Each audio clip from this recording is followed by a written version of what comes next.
Ok, salut tout le monde. Salut.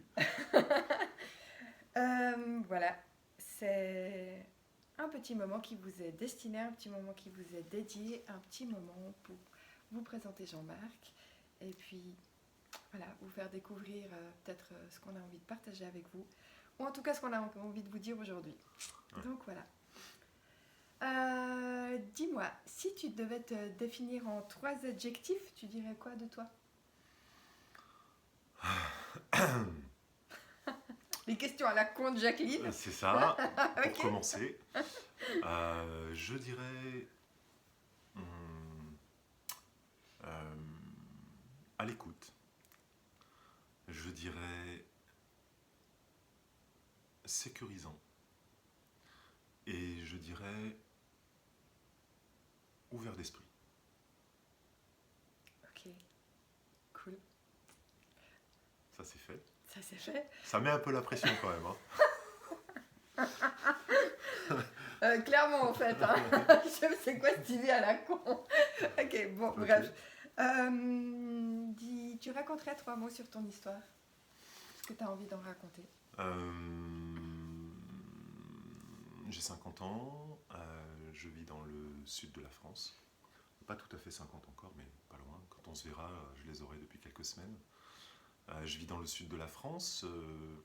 J'exerce comme formateur depuis une quinzaine d'années maintenant. Et plus particulièrement, depuis 5-6 ans, je me suis spécialisé sur la transmission d'une pratique qui a changé beaucoup de choses dans ma vie et que j'ai envie de faire découvrir au plus grand nombre et qui s'appelle pleine conscience, méditation de pleine conscience. Voilà, on essaiera peut-être de définir de quoi il s'agit.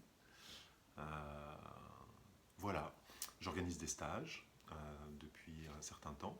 Ce sera le deuxième avec Jacqueline, puisqu'on a déjà accompagné un groupe ensemble cette année. C'était cette année, en 2020?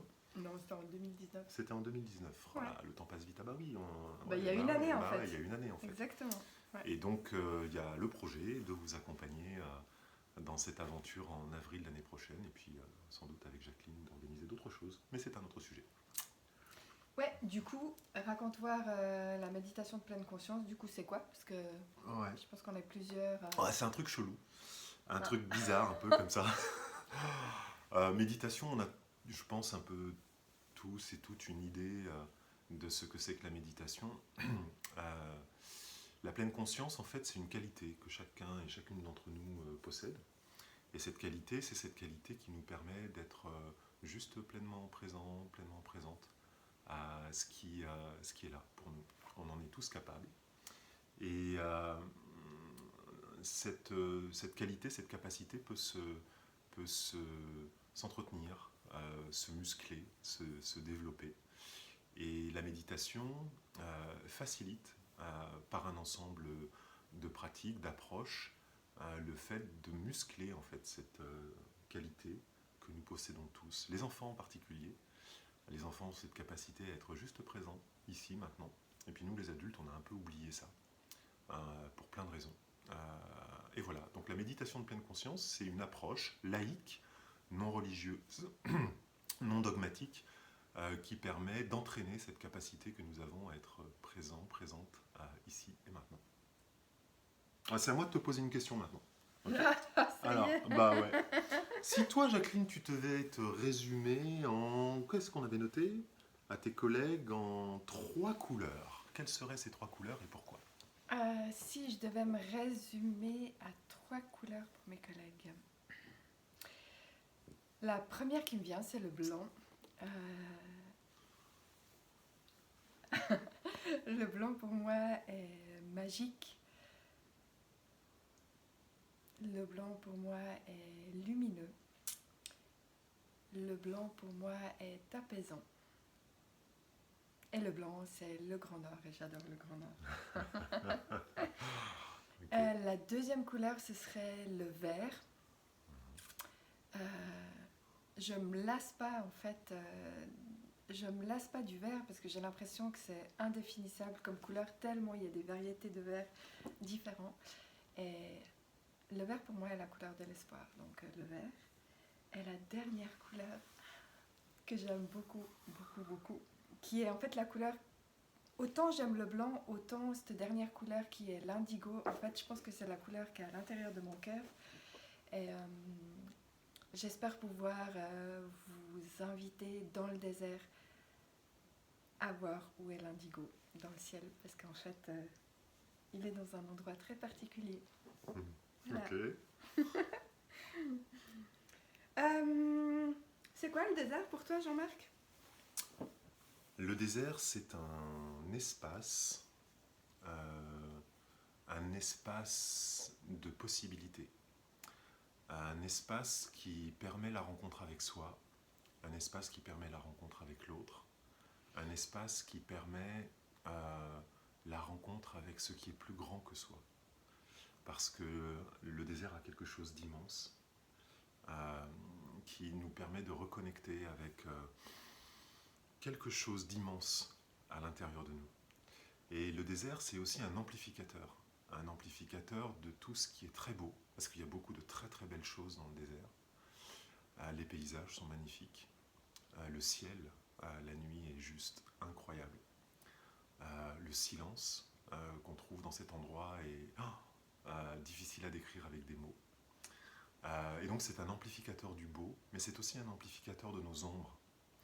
Un endroit dans lequel on se retrouve face à quelque chose de tellement grand, de tellement inconnu, que ça vient nous chercher dans ces parties de nous qui ont besoin d'être accueillies, écoutées, entendues, aimées. Et le désert, pour moi, c'est tout ça. Ouais. Ouais. Ok. Qu'est-ce qui t'a donné envie de nous réunir dans le désert plutôt qu'ailleurs, Jacqueline?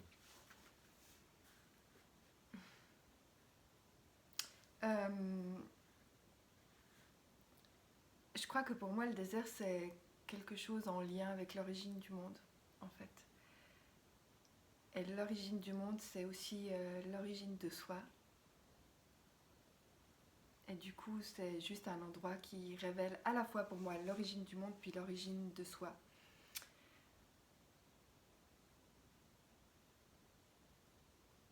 Je crois que c'est un endroit pour lequel il n'y a pas suffisamment de mots dans les dictionnaires pour raconter tout ce qui permet, tout ce qui révèle. C'est un endroit de mise à nu complet, en fait, pour moi aussi. Et en fait, dans la mise à nu, ce qui émerge de la mise à nu, c'est ce ce que tu disais, les zones d'ombre et les zones de lumière, mais le désert, dans cette mise à nu, il révèle en fait la part la plus authentique. À la fois des zones d'ombre, puis à la fois des zones de lumière. Et donc, du coup, il y a moyen d'accueillir les deux, de les conjuguer, de les réconcilier. Ou pas.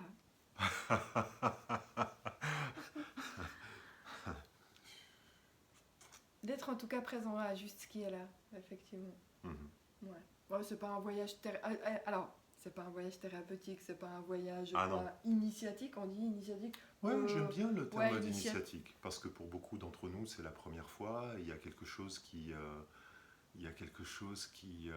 c'est aussi une initiation à la pleine conscience, à la méditation. Et puis pour beaucoup d'entre nous, le désert représente quelque chose d'unique, un rêve. J'espère que c'est le cas pour vous. Pour moi, ça l'a longtemps été, avant de décider d'organiser des choses là-bas. Ce ne sera pas la première. Rassurez-vous, vous ne serez pas le premier groupe que j'accompagne, que nous accompagnons. D'abord, Jacqueline connaît bien le désert, les déserts, je devrais dire. En tout cas, certains déserts du monde. Et puis, moi, cette partie du monde-là, ce désert-là, je commence un petit peu à le pratiquer. Voilà. En avril, ça devra être, je pense, la 8e, 9e édition. Donc voilà, vous ne serez pas des débutants avec nous. Et du coup, ouais. Mais en fait, pourquoi le désert? C'est parce qu'il y a... C'est comme... Parce qu'il n'y a rien. Donc du coup, ça permet la mise à nu. Et il n'y a comme pas de rempart, il n'y a comme pas de moyen de se cacher. Il y a... Tu vois comment? Ouais. Il n'y a rien et en même temps, il y a tout. C'est exactement ça. Ouais, c'est vide comme plein. C'est vide comme plein, c'est plein comme vide. Ouais, c'est ça. C'est exactement ça. Donc voilà, pourquoi le désert. Okay. Puis en fait, pourquoi le désert? Parce que j'aime le désert. Je peux vous emmener dans la jungle, je peux vous emmener dans haute montagne, c'est pas mon truc. Mais le désert, en fait, j'aime le désert et donc j'aime partager les choses que j'aime avec les gens que j'aime. C'est exactement ça. Et puis alors, mais pourquoi avec moi? Euh, Pourquoi avec moi? euh, Pourquoi avec toi? Parce que la première fois que je suis retournée dans le désert, donc en 2018, qui m'a donné l'occasion de revenir poser les pieds dans le sable, eh ben, c'était avec un groupe qui était accompagné par toi. Et je pense que le désert est un espace, puis que toi, tu es un créateur d'espace dans l'espace. Euh, c'est sérieux, hein? T'es pas donneur de leçons. T'es pas à prodiguer toutes sortes de conseils et de choses comme ça. En fait, t'es juste vraiment totalement présent avec ce qui est en train de se passer pour chacun d'entre nous. Et ça permet à chacun de faire sa propre route de manière individuelle tout en étant dans un groupe bienveillant et sécurisé. Et pour moi, tu es quelqu'un de sécurisant, quelqu'un de bienveillant, tu es à l'écoute. Et plus que tout, tu permets de créer des espaces qui permettent à chacun de prendre ce qu'il a à prendre. Ok. Et en fait, c'est comme si tu cherches un médecin. Tu peux aller chez un médecin et puis si le courant passe pas, bah, tu vas pas retourner chez lui. C'est la même chose. Tu trouves quelqu'un avec qui voyager, ça passe ou ça passe pas. Et en fait, pour moi, soit ça passe et ça passe à 100%, soit ça passe moyennement, puis je me dis, oh, ah, soit ça passe pas du tout. Mais là, ok, bah, le coup de cœur, il était là, puis il est toujours là, donc ça c'est bon, ça c'est fait. Ok.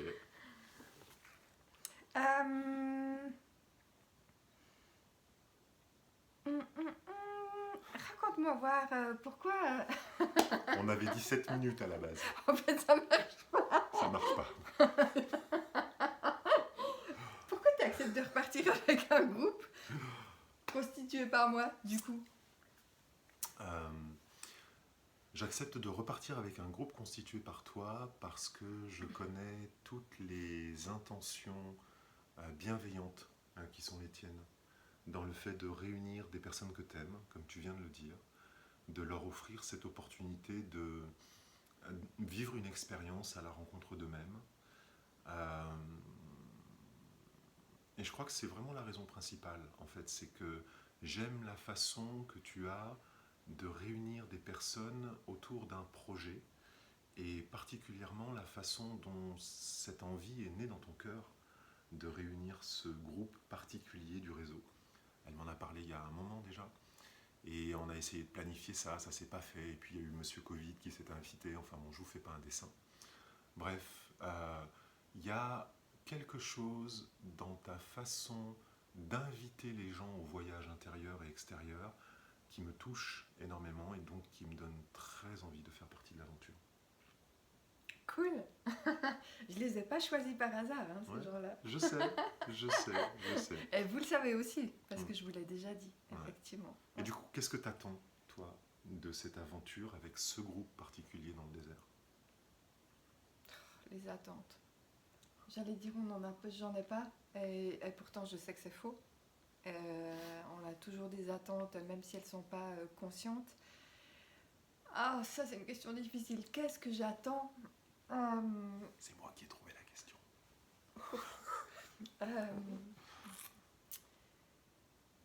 J'espère, en fait. Plus que j'attends, j'espère.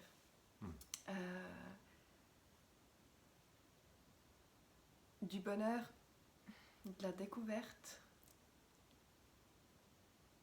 de la connexion dans la joie comme dans les choses plus difficiles. J'espère faire grandir le monde en fait à travers nous. Je peux pas m'empêcher de penser que quand il y a un groupe comme ça qui est d'accord de vivre une aventure en commun, qui est dans l'intention de prendre à la fois soin de soi puis soin un bout de ce qui se passe autour, c'est que un bout on fait grandir le monde. Et je suis convaincue avec vous là que le monde il va grandir encore un bon bout. En fait, on peut juste pas être tout seul dans sa petite vie Donc voilà, ouais. En fait, pour moi, ça a du sens de partir avec vous parce on est déjà dans le sens au quotidien, dans ce qu'on rêve pour le réseau, dans ce qu'on rêve pour notre job, dans ce qu'on rêve pour les enfants et les familles. Et du coup, on a grandi encore ce rêve un bout.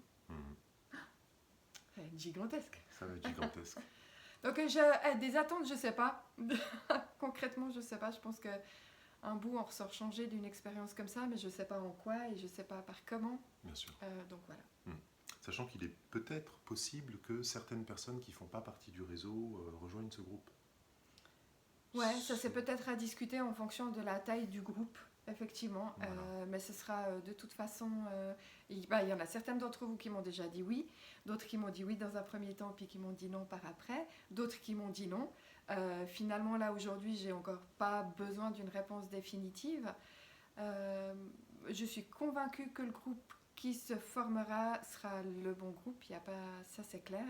Et puis pour celles qui ne pourraient pas venir cette fois, il y aura peut-être une autre fois. Et si la taille du groupe n'est pas suffisante, peut-être qu'il y a moyen d'élargir le groupe, mais ce sera avec votre accord.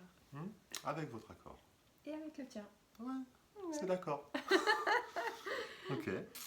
Bon, qu'est-ce qui reste? Il nous reste Ah, oui. Non, ça c'est pour rassurer tout le monde. Il faudrait que tu racontes en quelques mots une journée type.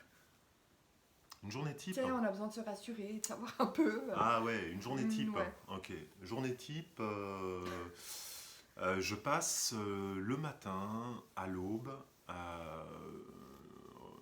dans le campement. Ouais, et quand on dit à l'aube, juste pour clarifier les choses, parce que si vous imaginez partir puis faire la grasse mat dans le désert, en fait ça va pas être possible. Donc c'est à l'aube. Voilà, à l'aube, dans le campement, réveillés chacun, chacune, avec l'invitation de préparer les sacs pour qu'on libère les tentes qui seront démontées par l'équipe qui nous accompagne. C'est pas moi qui serai le guide de ce voyage. On fait appel à Mohamed, qui est un guide professionnel marocain avec lequel je suis déjà parti plusieurs fois, et Mohamed s'entoure d'une équipe de chameliers et d'un cuisinier. Donc nous voyageons avec des gens qui connaissent le terrain. Donc ça aussi c'est important de le dire, soyez rassurés de ce côté-là. On ne part pas comme ça, nous, dans le désert. Ça, il n'en est pas question. J'ai dit sécurisant dans les adjectifs qui me définissent. Je crois que je l'ai dit. Ouais, Oui, tu l'as dit. Ouais, il me semble. Et donc voilà, on ne part pas n'importe comment. Donc on se lève, on prépare son pactage et je vous attends sur la dune pour une première pratique qui se fait juste avant le lever du soleil. Pratiques diverses et variées, de pleine conscience, de méditation, de yoga, voilà, quelque chose de très doux, tout doux pour commencer la journée, le matin, et à observer ensemble le lever du soleil sur les dunes. Puis, nous nous installons pour le petit déjeuner, sur lequel je ne ferai pas de commentaires, avant d'entrer dans une marche le matin, une marche qui va durer, on va dire, 4 heures à peu près. C'est une marche qui se fait au pas de 2 personnes qui marchent en discutant normalement dans une balade, j'allais dire sur la plage, parce que j'habite dans le sud de la France, au bord de la mer, mais on pourrait dire dans une randonnée tranquille, entre amis, une balade en forêt. Voilà, on n'est pas dans quelque chose de sportif, vous n'avez pas à porter vos sacs, de votre sac de voyage qui est porté par les dromadaires. Nous faisons des pauses pendant cette marche jusqu'à arriver au campement le midi. Et puis là, il se passe un certain nombre de choses. Vous avez un temps, après le repas du midi, le dîner, comme on dit chez vous, pour vous reposer, faire une sieste, aller discuter avec quelqu'un sur les dunes, aller écrire, bref, faire ce que vous avez envie pour prendre soin de vous, ce qui est très important pour moi dans ce voyage, pour nous dans ce voyage. Et puis, suite à ça, nous vous proposerons un certain nombre d'exercices, de pratique dans l'après-midi pendant environ 2 heures, juste avant le coucher du soleil, qu'on ira voir ensemble, tous assises sur le sommet de la dune.